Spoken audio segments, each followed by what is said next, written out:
Weather Service weather radio warning alarm for the WXL51 listening area of Northwest Ohio. During potentially dangerous weather situations, specially built receivers are automatically activated to warn of impending hazard.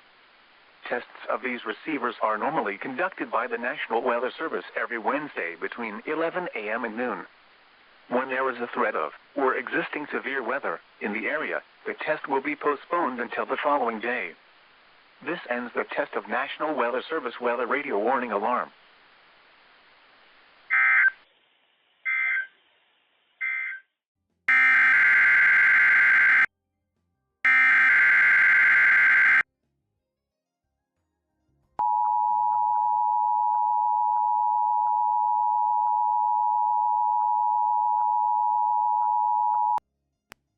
This is a test of the National Weather Service weather radio warning alarm for the WXL51 listening area of Northwest Ohio. During potentially dangerous weather situations, specially built receivers are automatically activated to warn of impending hazard.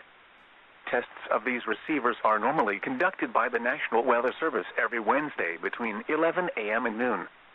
When there is a threat of, or existing severe weather, in the area, the test will be postponed until the following day. This ends the test of National Weather Service weather radio warning alarm.